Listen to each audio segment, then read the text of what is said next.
Hello students, स्वागत है आप सबका फिर से SGL सक्सेस पॉइंट के इस यूट्यूब चैनल में। आज हम बीजगणनखंड विधि से दो रैखिक समीकरणों को हल करना सीखेंगे। तो सबसे पहले हम देखेंगे कि बीजगणनखंड विधि है क्या या बीजगणन विधि क्या है। इसे इंग्लिश में क्रॉस मल्टीप्लीकेशन मेथड कहते हैं। तो आइए बिना देरी किए स्टार्ट करते हैं। बीजगणन विधि एक ऐसी विधि है जिसकी सहायता से हम किसी रैखिक समीकरण युग्म को, दो चर राशि के रैखिक समीकरण युग्म को सरलता से हल किया जा सकता है। इसे कैसे हल किया जा सकता है तो देखिए, काफी आसान है। पहले हम इसे A1, A2, B1, B2, C1, C2 लिख लेते हैं। फिर हम लिखेंगे x अपॉन, इस बार हम क्या करेंगे, A1 और A2 को ढक लेंगे। फिर B1 का मल्टीप्लाई C2 में करेंगे तो होगा B1 इंटू C2, फिर माइनस लगाएंगे, B2 का C1 में मल्टीप्लाई कर देंगे तो होगा B2 इंटू C1 लिखेंगे इज इक्वल टू, फिर लिखेंगे y अपॉन, इस बार हमें B1 और B2 को ढक लेना है और हमें इस बार A2 का मल्टीप्लाई C1 में करना है तो होगा A2 इंटू C1, फिर माइनस A1 का C2 में मल्टीप्लाई करेंगे तो A1 इंटू C2, फिर इक्वल टू, इस बार हमें 1 लिखना है और अपॉन C1 C2 को ढक लिया जाएगा। A1 का B2 में मल्टीप्लाई करेंगे तो होगा A1 इंटू B2, फिर माइनस A2 इंटू B1। तो इस तरह से ये हमारा बीजगणन विधि है या क्रॉस मल्टीप्लिकेशन मेथड है। इसे क्रॉस मल्टीप्लिकेशन मेथड क्यों कहते हैं? क्योंकि जब हम इसे ढक रहे थे तो यहाँ का मल्टीप्लाई इसमें और यहाँ का मल्टीप्लाई इसमें कर रहे थे, तो ये एक क्रॉस जैसे बन रहा है, इसलिए इसे क्रॉस मल्टीप्लिकेशन मेथड भी कहते हैं। प्रश्न है, सिद्ध कीजिए कि समीकरण युग्म 3/2x plus 5/2y is equal to 7 तथा 9x minus 10y is equal to 14 संगत है और बीजगणन विधि द्वारा इसका हल ज्ञात कीजिए। तो आइए देखते हैं। पहला समीकरण है 3/2x plus 5/2y is equal to 7। यहाँ पे हमें दिख रहा है कि 3/2 है और 5/2 है। इसका मतलब हमें 2 से मल्टीप्लाई कर देना चाहिए कि ये 2 से 2 कैंसिल हो जाएगा और फिर ये एक मानक समीकरण के रूप में लिख दिया जाएगा। तो चलिए 2 से मल्टीप्लाई करते हैं, तो 2 से गुणा करते हैं, 2 से गुणा करने पर, और कहा दोनों पक्षों में, दोनों पक्षों में 2 से गुणा करने पर। तो चलिए 2 से मल्टीप्लाई करिए, 2 से मल्टीप्लाई करेंगे तो ये 2 और 2 कैंसिल होगा तो होगा 3x प्लस, यहाँ पे 2 से मल्टीप्लाई करेंगे 2 से 2 कैंसिल हो जाएगा, बचेगा 5y और इज इक्वल टू 2 से मल्टीप्लाई करेंगे तो हो जाएगा ये 14। तो ये हो गया अपना एक मानक रूप में रैखिक समीकरण। और दूसरा समीकरण है, इसे हम इक्वेशन नंबर 1 रख लेते हैं, और दूसरा समीकरण है 9x माइनस 10y और इज इक्वल टू 14। यहां से हम A1 की वैल्यू लिखेंगे,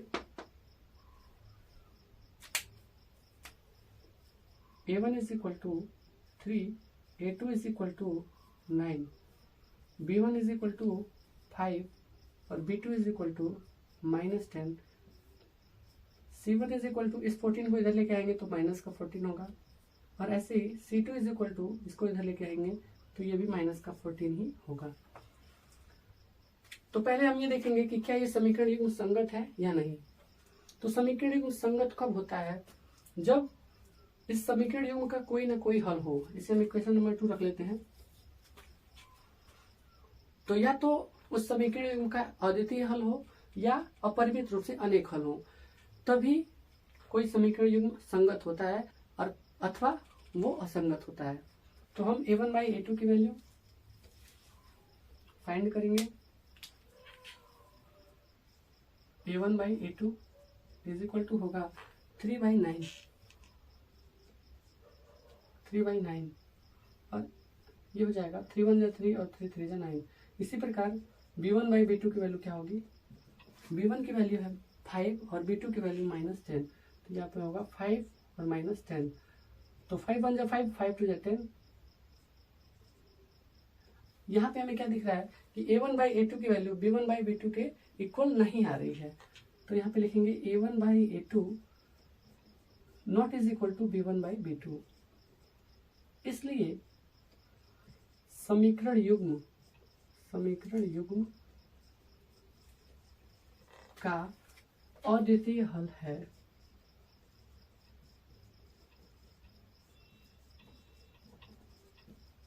समीकरण युग्म का अद्वितीय हल है। इस प्रकार समीकरण युग्म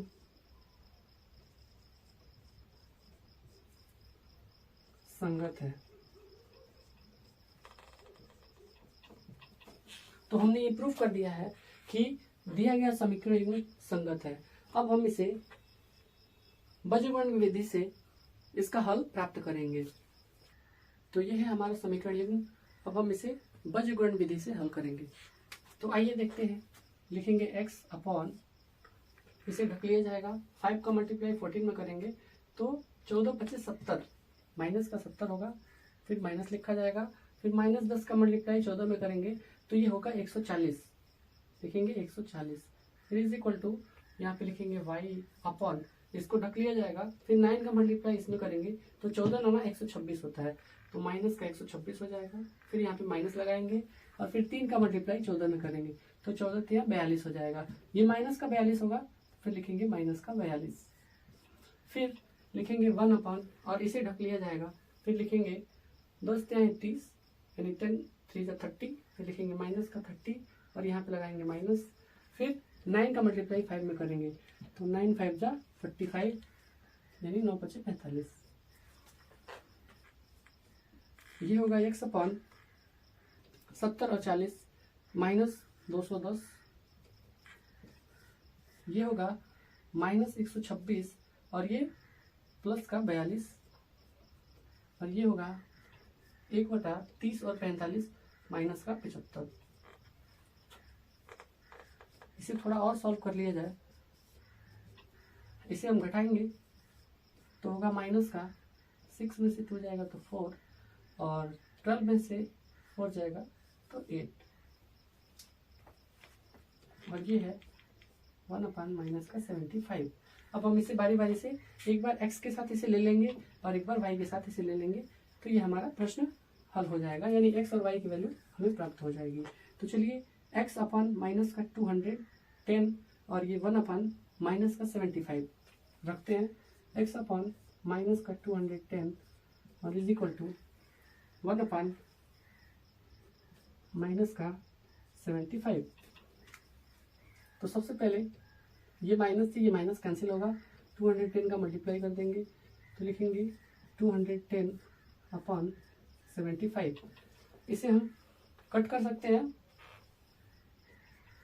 5 से कट कर देंगे तो 5 से कम 5, 5 5 25, 5 से कट करेंगे 5 को 20 और 5 दूना 10।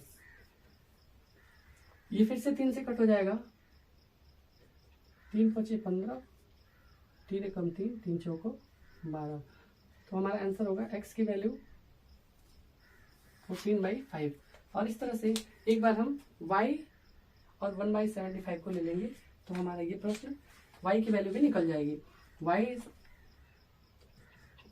y upon minus 84 is equal to 1 upon minus का 75।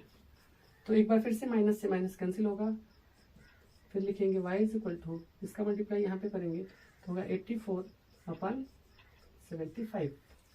ये दोनों ही 3 से कट जाएंगे तो 3 दूना 6, 3 8 24, 3 से कटेगा 3 दूना 6, 3 5 15। तो हमारा आंसर होगा x इज इक्वल टू 14/5 और y इज इक्वल टू 28/25। तो प्रश्न है 2x plus y is equal to 5 और 3x plus 2y is equal to 8 को बीजगणित विधि द्वारा हल करिए। ये प्रश्न बोर्ड परीक्षा 2020 में पूछा जा चुका है। तो आइए इसे हम बहुत ही सरलता से हल करते हैं। सबसे पहले हम a1 a2 b1 b2 और c1 c2 की वैल्यू लिखेंगे, फिर उसके बाद से बीजगणित विधि का प्रयोग करेंगे। तो यहाँ पे देखिए a1 की जो वैल्यू है वो 2 है, a2 की वैल्यू 3 है, इसी प्रकार b1 की वैल्यू 1 है, y के मल्टीपल में 1 है तो 1, फिर b2 is equal to 2, c1 की वैल्यू 5 को इधर लेके आएंगे तो माइनस का 5 होगा, c2 की वैल्यू 8 को इधर लाएंगे तो -8 होगा। इसे हम 5 और 8 भी लिख सकते हैं, लेकिन हम इसे मानक रूप में लिखेंगे तो और ज्यादा अच्छा होगा। फार्मूला यूज करेंगे x अपॉन, इसे हम ढक लेंगे 1 का मल्टीप्लाई -1 में करेंगे तो -8, फिर यहाँ पे माइनस होता है फार्मूले में, फिर 2 का मल्टीप्लाई -5 में करेंगे तो माइनस का 10 होगा, इज इक्वल टू यहाँ पे हम लिखेंगे y अपॉन b1 और b2 को ढक लेंगे। फिर यहाँ पे इस बार हमें ऐसे मल्टीप्लाई नहीं करना है, इस पर पहले हमें 3 का -5 में करना है, यानी ऐसे मल्टीप्लाई करना है। तो 3 का 5 में मल्टीप्लाई करेंगे माइनस का 15 होगा, फिर यहाँ पे फार्मूले में माइनस होता है, और इस बार 2 का मल्टीप्लाई -8 में करेंगे तो माइनस का 16 इज इक्वल टू यहाँ पे लिखेंगे 1 अपॉन, इस बार क्या होगा, इसको ढक लिया जाएगा, 2 का 2 में मल्टीप्लाई करेंगे 4 होगा माइनस, और 3 का 1 में मल्टीप्लाई करेंगे 3 होगा। इसे हमने ऐसे ढक लिया है, फिर इसका मल्टीप्लाई इसमें, फिर यहाँ का मल्टीप्लाई यहाँ पे कर दिया गया। एक चीज बस ध्यान देना है हमें, जब हम y की वैल्यू को लिखेंगे तो इसको हम ढक लेंगे और फिर मल्टीप्लाई ऐसे ना करके शुरुआत हमें ऐसे करनी है। ये होगा x अपॉन -8 और ये प्लस का 10 is equal to y upon minus का 15 और माइनस का माइनस में मल्टीप्लाई होगा तो प्लस का 16 होगा, और ये 1 अपॉन 1 हो जाएगा। तो -8 और प्लस का 10 होगा x upon 2 is equal to y upon minus का 15 प्लस का 16, ये 1 हो जाएगा, और ये होगा 1 अपॉन 1, यानी 1 ही होगा।